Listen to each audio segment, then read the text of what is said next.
ಸರ್ಪಾರಾಧಕಿ ಕಡೆ ನೋಡು, ಆ ನಾಗ ದೇವತೆ ನಿನ್ನ ಮೈ ಮೇಲೆ ಆಹ್ವಾನವಾಗಿರಬಹುದು, ಆದ್ರೆ ನೀನು ಸರ್ಪಿಣಿಯಾಗಿ ಈ ಸಮರ ಸಿಂಹನ ವಿರುದ್ಧ ಸೇಡು ತೀರಿಸಿಕೊಳ್ಳಿಕ್ಕೆ ಈ ಜನ್ಮದಲ್ಲಿ ನಂಬಲೇಬೇಕು. ನಾವು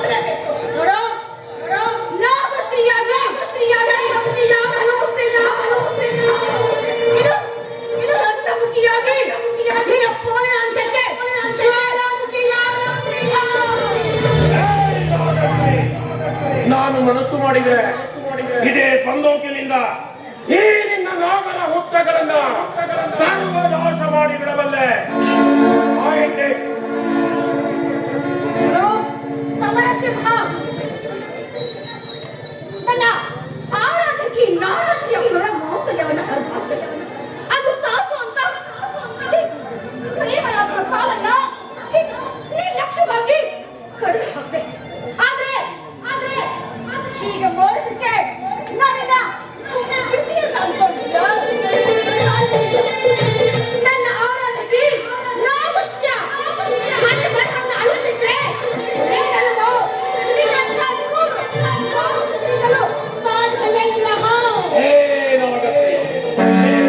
ನಾಗಿಣಿಯಾಗಲಿ ಸರ್ಪಿಣಿಯಾಗಲಿ ಯಾವುದೇ ಅವತಾರವನ್ನು ಕೂಡ ಈ ಸಮರ ಸಿಂಹನಿಗೆ ಯಾವುದೇ ಹಾನಿಯನ್ನ ಮಾಡಲಿಕ್ಕೆ ಸಾಧ್ಯ ಮಾಡಲ್ಲ.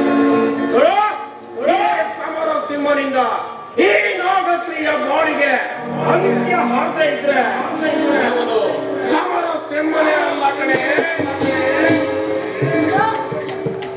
ನಾವರ ಹುತ್ತಕ್ಕೆ ಯಾವ ಹಾನಿಯನ್ನು ಮಾಡಲ್ಲ. ಅಕಸ್ಮಾತ್ತಾಗಿ ಹುತ್ತಕ್ಕೆ ಹಾನಿ ಮಾಡಿದ್ದಾದ್ರೆ ನನ್ನ ಸಂಹಾರ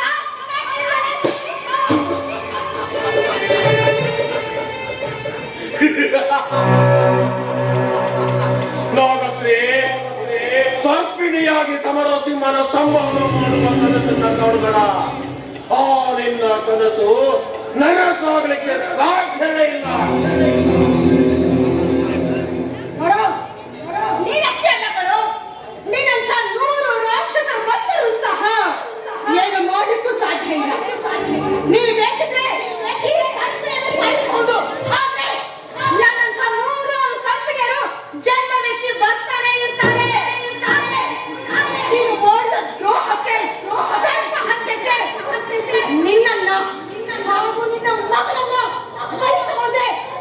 ಯಾವ ಕಾರಣಕ್ಕೂ ಬಿಡೋದಿಲ್ಲ. ಸರ್ಪಿಣಿಯಾಗಿ ಅವತರಿಸಿದ ಮಾತ್ರಕ್ಕೆ ಸಮರ ಸಿಂಹನ ವಿರುದ್ಧ ಸೇಡು ತೀರಿಸಿಕೊಳ್ಳಲು ಸಾಧ್ಯವಿಲ್ಲ. ನೋಡು, ಇವತ್ತು ನಿನ್ನ ಸಮಯ ತುಂಬಾ ಚೆನ್ನಾಗಿದೆ. ಇವತ್ತು ನಾನು ಹೋಗ್ತೀನಿ ಕಣೆ, ಹೋಗ್ತೀನಿ. ಆದ್ರೆ ಪರ್ಮನೆಂಟ್ ಅಲ್ಲ ಕಣೆ, ಮತ್ತೆ ಖಂಡಿತ ಬರ್ತೀನಿ. ಯಾವಾಗ ಗೊತ್ತಾ? ನೀನು ನಾಗಶ್ರೀಯಾಗಿ ಮತ್ತೆ ಮನೆಗೆ ಸೇರ್ತೀಯಲ್ಲ, ಆವಾಗ ನಿನ್ನ ಬದುಕಿಗೆ ಇತಿಶ್ರೀಯನ್ನ ಹಾಡ್ಲಿಕ್ಕೆ ಖಂಡಿತ ಬರ್ತೀನಿ ಕಣೆ.